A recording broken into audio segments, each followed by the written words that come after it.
Luffit. On va vous présenter une vidéo avec WeNutrition. C'est la deuxième vidéo.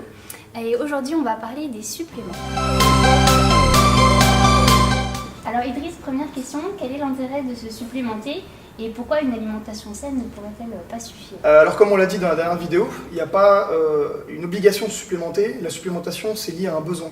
Quand on va augmenter les besoins, notamment grâce à une activité physique comme le crossfit, on va augmenter nos besoins en divers nutriments et notamment en micronutriments. Donc il y a un véritable intérêt de se supplémenter pour éviter d'avoir à consommer en grosse quantité de la nourriture classique et surtout pour gagner en gain de temps, gagner en logistique. Maintenant, il y a aussi des conditions particulières pour certains types de personnes qui ne mangent pas tout, comme notamment les végétariens ou encore les véganes purs. Le but, c'est de leur apporter quelque chose qui respecte leurs convictions et la supplémentation quand même, qui va rentrer toujours dans leur cadre d'entraînement et logistique.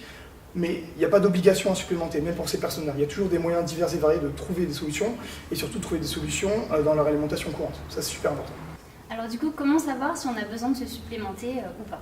Alors, c'est une très bonne question parce qu'aujourd'hui, la supplémentation est ouverte à tout le monde. C'est assez intuitif avec le monde du fitness qui s'est développé, tout le monde y a accès très rapidement. Et le problème, c'est que ça donne lieu à des dérives. Beaucoup consomment alors qu'ils n'ont pas besoin de se supplémenter. Ce que je conseille souvent, c'est forcément de se référer déjà aux professionnels de santé, alors que soi-même votre coach sportif qui aura sûrement un avis là-dessus, forcément votre diététicien qui pourra clairement vous conseiller. Moi, j'intègre toujours la supplémentation avec prise en charge en expliquant toujours à la personne pourquoi et dans quelle mesure. Maintenant, le plus simple aussi, c'est d'arriver à faire un dosage sanguin qui permettra de doser différents nutriments, différents acides aminés qui vont vous donner un état de votre santé globale. Sinon, je dirais que le plus simple, c'est tout simplement de se référer à ce qu'on ressent et ce qu'on apprend à l'entraînement, à avoir un super ressenti de son corps, savoir un petit peu où on en est physiquement, dans quelle démarche on est aussi. Et par la suite, on acquiert de l'expérience qui pourra nous permettre de tout simplement jauger tout seul si on a vraiment besoin de se supplémenter. Et donc dans nos suivis, tu nous fais prendre par exemple de la vitamine, des oméga 3 et du ZMA. À quoi servent chacun de ces compléments?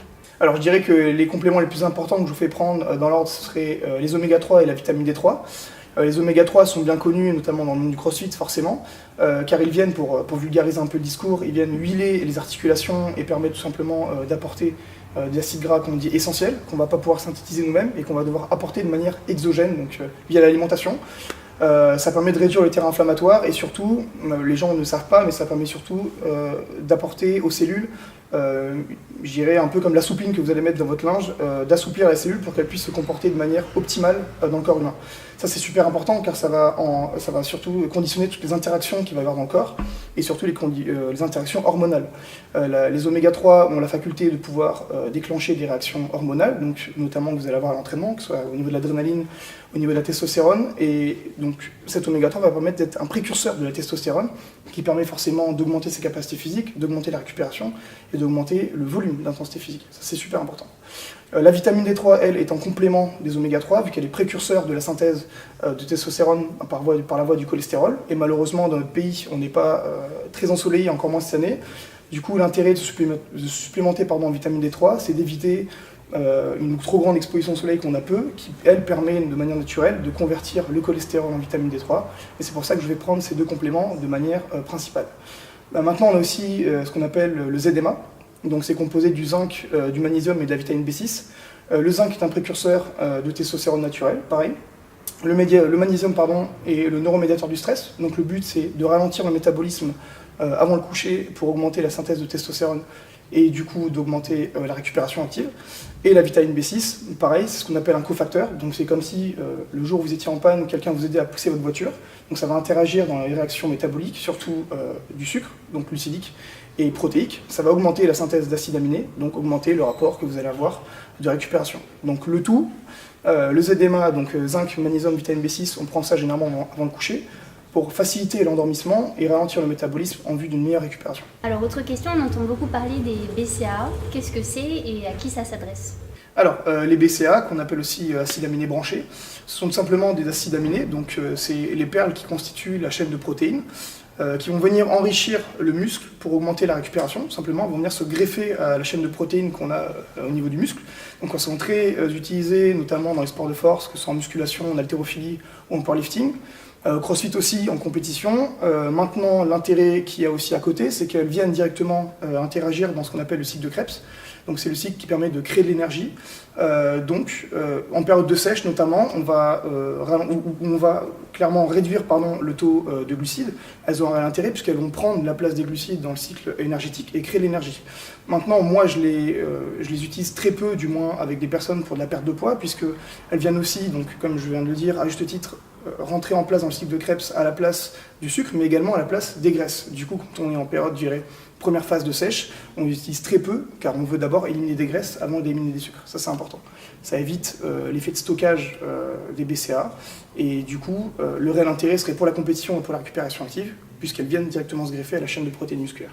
Alors on entend aussi beaucoup parler de la créatine, c'est un mot qui peut faire un peu peur. Est-ce que tu peux nous en dire un peu plus sur ce complément? Alors tout d'abord, il faut savoir que la créatine, c'est un composé naturel, puisque c'est un composé qu'on va retrouver dans les produits carnés, donc dans les viandes, qui est essentiel à notre métabolisme énergétique et qui est également essentiel au métabolisme énergétique des animaux. On va en consommer 50% via l'alimentation et 50% qu'on va produire nous-mêmes. La créatine, c'est d'abord un composé qui est utilisé dans le sport pour augmenter la production d'énergie, d'accord, donc augmenter la production de ce qu'on appelle d'ATP, de manière à rendre un effort plus explosif, plus intense, mais sur une durée limitée. Donc l'avantage de la créatine, c'est de gagner sur le circuit qu'on appelle le circuit alactique, donc qui est le plus court, circuit explosif, on peut parler, je dirais, sur 8 à 10 reps, par exemple au développé couché, c'est un mouvement qui parle très rapide, qui parle à tout le monde, pardon, mais qui va très peu marcher pour les sports d'endurance. Je pense que la créatine, elle a une mauvaise image parce qu'elle est beaucoup utilisée dans les salles de sport, dans les salles de musculation, donc déjà tout ce qui provient de ce milieu-là a mis du temps à s'intégrer dans des milieux modernes, comme le CrossFit. Maintenant, la supplémentation n'est pas obligatoire, clairement, mais elle peut être recommandée pour une phase de prise de force. Le problème est qu'on va aussi augmenter le rapport d'eau dans le muscle, puisqu'elle augmente l'absorption d'eau du muscle, qui sera en meilleur état général. Mais du coup, on peut avoir un aspect boursouflé pour les filles qui n'est pas forcément recherché, qui va peut-être être un inconvénient sur la partie gymnastique. Mais clairement, en termes de récupération d'énergie et en production d'énergie sur des efforts courts comme l'haltérophilie, il y a un réel intérêt à utiliser de la créatine. Et sinon, à l'approche de l'été, on entend beaucoup parler des brûleurs de graisse. Qu'est-ce que tu en penses? Alors, je dirais qu'on peut traiter l'aspect des brûleurs de graisse sur deux axes. Il y a un axe où les brûleurs de graisse sont présentés comme une solution de facilité pour le grand public et vendus comme tel.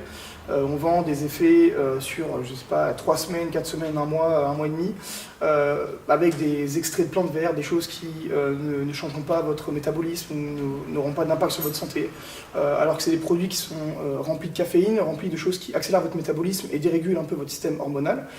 Plus que perdre de la graisse, vous perdez d'abord de l'énergie, donc ça vient, si l'alimentation n'est pas bien gérée derrière, entacher vos réserves énergétiques et voire même votre stock de protéines, ça vient grignoter le stock de protéines.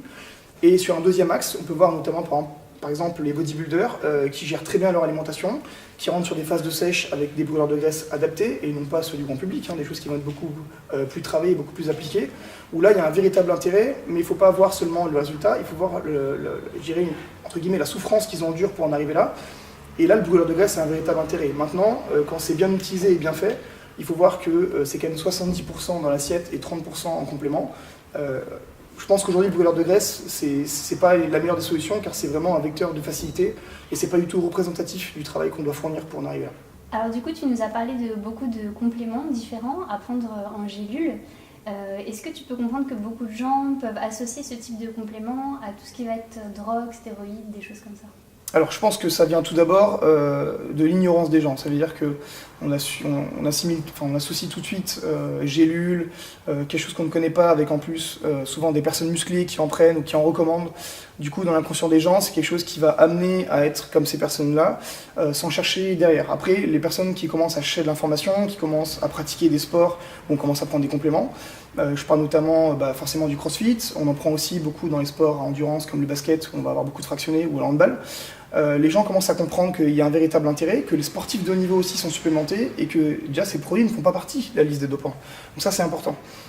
Ça fait une vraie différence, du coup on est dans un milieu qui évolue. Maintenant, je pense aussi que c'est pas mal que ces personnes-là, ou que le grand public voit ça comme quelque chose de néfaste, entre guillemets, car on est inondé par beaucoup trop de compléments, beaucoup trop de gélules et beaucoup trop de médicaments, et du coup, si ça peut rester quelque chose je dirais de lointain pour certains, c'est pas plus mal, car tout le monde n'en a pas besoin, mais malheureusement ça reste accessible à tout le monde et c'est vendu pour tout le monde, alors qu'il n'y a pas un réel besoin pour tout le monde.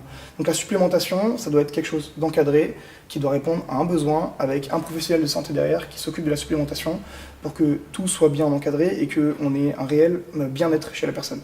Ça c'est vraiment la base, je dirais, du Healthy Lifestyle. Merci beaucoup Idriss d'avoir merci répondu à nos Merci questions, à vous. c'était chouette, j'espère que nos lecteurs trouveront les réponses à leurs questions.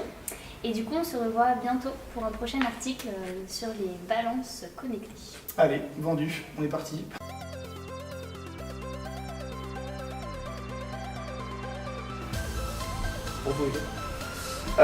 C'est bon quand tu veux. Allez. Là on est plus constructif. Quand tu veux. C'est quoi la question? Ah oui, comment alors Comment ça va, ça me va. Quand tu veux.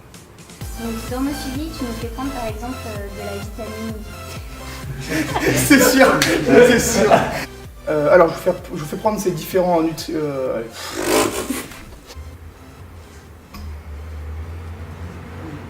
Quand tu veux. Alors, du coup, Je suis désolé, il y a le camion. Je dis juste un mot vite fait. Bonsoir.